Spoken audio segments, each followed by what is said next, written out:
it's a real pleasure to have you here in Valparaiso. Thank you. It's wonderful to be here. So, could you please describe your research field and how have evolved over the last years? Yes. So I do complexity science, which is an attempt to understand how systems that have many components work. And we try to do that by comparing different systems that are complex. So by that I mean any system that has a lot of components. So for instance, obviously the brain would be a candidate because it has many neurons that have to work together in order to produce the functionality of the brain. Or an ecosystem with many different organisms that organize themselves into species or are organized into species that somehow are interdependent, or the economic and financial system. And then we try to understand how these very different systems might actually share ways of behavior and try to learn from that.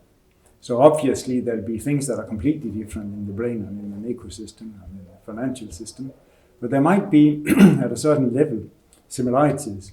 And over the more recent years, people have discovered that some similarity would, for instance, be that these systems have what is called intermittent dynamics, so periods where not much happens, and then suddenly something happens.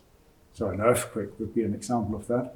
Or in biology, major extinctions that suddenly on the scale of evolutionary time scale suddenly happens, and then for a long time not much extinction. Or of course, what we all know of, sudden crashes in the financial system. And in the brain, there are even something similar, we now know, bursts of activity separated by periods of less dramatic activity. So then it might be that despite of the components of these different systems being totally different, neurons in one case, animals in another, if you like, or plants, companies in the financial system, then nevertheless the way that they interact with each other leads to similarities in the systemic, meaning the dynamics of the entire system. So that's the focus of complexity research. And what do you believe are the biggest challenges of this research field, in particular related to the brain research? Yeah, so one big question is, if you now start to understand the similarities between these systems, so like for instance this intermittency, the separation of active, hectic bursts of activity by long periods or longer periods of not so much activity, and the specific properties of that kind of dynamics, which is often characterized by certain types of probability distributions that we call power laws. All this is now coming out as being similarities between these different systems. But what is not so clear is what the consequences are.